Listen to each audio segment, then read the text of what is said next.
Jean-Luc Mélenchon sévère sur le sujet. Montebourg à la dérive. Nouvelle note de blog. David Guiraud, c'est la France insoumise. Vous en êtes. Qu'est-ce qui s'est passé chez Arnaud Montebourg, selon vous? C'est une opération de com et ça me désole, quoi. C'est une opération de com parce qu'en même temps qu'il le dit, sur son compte Twitter, il y a déjà les visuels qui sont prêts.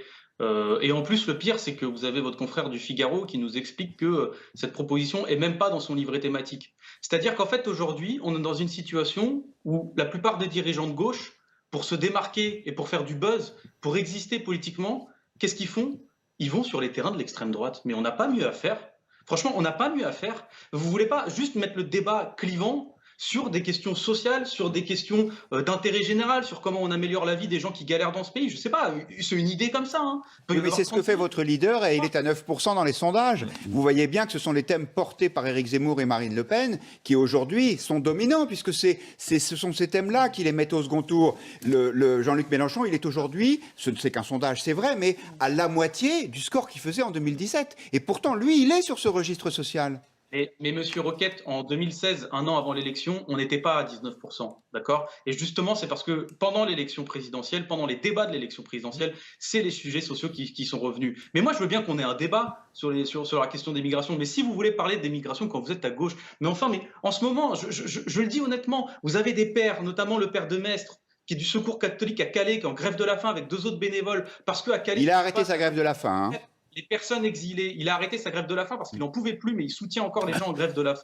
Parce que la manière dont on traite les gens exilés, c'est qu'on les laisse dormir par terre, on lacère leur tente pour les faire partir. Ensuite, ils reviennent. Même les policiers ne savent pas ce qu'ils font là-dedans. À République, quand il y a des gens qui occupent juste République pacifiquement pour protester, on les soulève comme des sacs à patates et on les balance hors de leur tente. C'est ça la réalité de la politique de l'accueil. On est en train de faire des OQTF à tout le monde. Moi, j'ai fait des piquets de grève de travailleurs sans papier, je vais vous dire.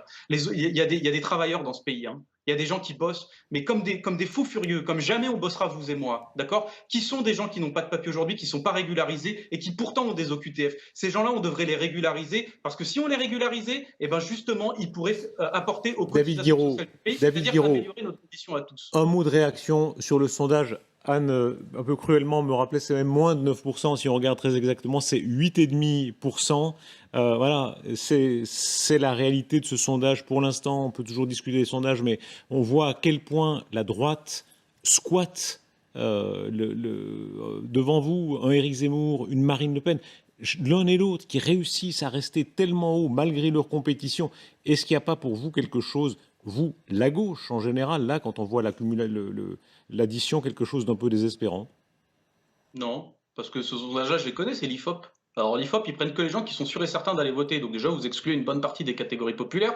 Et puis vous partez d'une intention, du principe qu'il y aura environ 50% de votants à l'élection présidentielle. Pardon, les gens à l'élection présidentielle, notamment les classes populaires, eh ben, elles vont aller voter. Voilà. Moi, je fais ce pari-là et ça sera un échec si elles y vont pas. Ça sera un échec.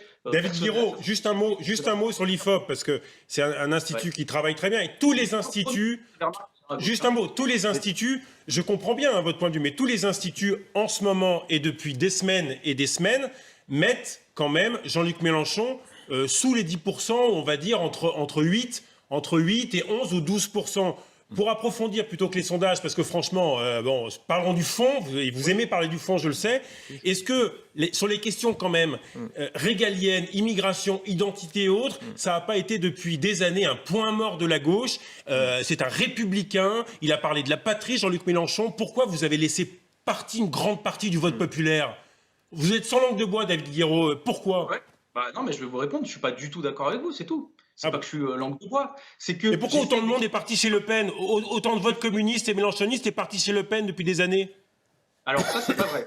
Vous voyez, moi j'aime bien parler du fond, mais il y a très peu d'électeurs insoumis, même quasiment pas, qui vont voter chez Le Pen. Ça n'est pas vrai. Ils se réfugient dans l'abstention, ce qui veut dire qu'il peut y avoir un problème dans notre manière, dans notre démarche. Mais c'est pas vrai qu'ils vont vers Le Pen, les gens qui ont voté pour Mélenchon. Maintenant, vous avez raison, ils sont diplômés, mais vous avez très peu d'ouvriers.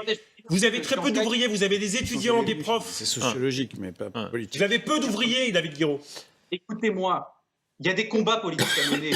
Pas là pour faire la plante verte de l'extrême droite. Voilà. Et les soutiens de Jean-Luc Mélenchon sont pas là pour faire les plantes vertes de l'extrême droite. On a des combats à mener, c'est des combats difficiles. D'essayer de faire comprendre aux gens, justement, parce que ça a l'air tellement contre-instinctif maintenant, parce qu'on a tellement de gens d'extrême droite sur tous les médias que l'idée passe. Mais que si vous régularisez un travailleur sans papier, en vérité, vous y gagnez économiquement parce qu'il va faire des cotisations sociales. Et que la majeure partie, l'immense, l'écrasante majorité des travailleurs sans papier de ce pays, qui ont des OQTF pour la plupart, eh ben, en vérité, on devrait les régulariser. Fut une époque, je vous le rappelle, où la gauche défendait notamment le droit de vote des étrangers aux élections locales. Tout ça a disparu. Alors qu'en vérité, si les gens manquent d'argent, si les gens sont en galère aujourd'hui, c'est peut-être parce qu'il y en a d'autres qui s'engraissent dans notre dos, et c'est pas les migrants. Les migrants, ça coûte pas cher. Je vous le dis, les étrangers, ça coûte pas cher, c'est pas vrai. Et c'est pas eux qui créent forcément de l'insécurité. Oui. C'est des combats à mener. Je les mène, je les assume. Et David je pense Guiraud, que les gens merci. d'un peu de fermeté aussi dans ce discours de gauche. Merci de l'intervention, diversité des points de vue. On va entendre aussi le camp de Macron. C'est celui qui, selon ce sondage, est le plus haut. On a fait la tournée de toutes les cuisines et les filles. On a vu celle de François Ruffin, qui est un peu plus colorée que la vôtre, David Guiraud, mais la vôtre est très bien aussi. Merci beaucoup d'avoir été avec nous en direct.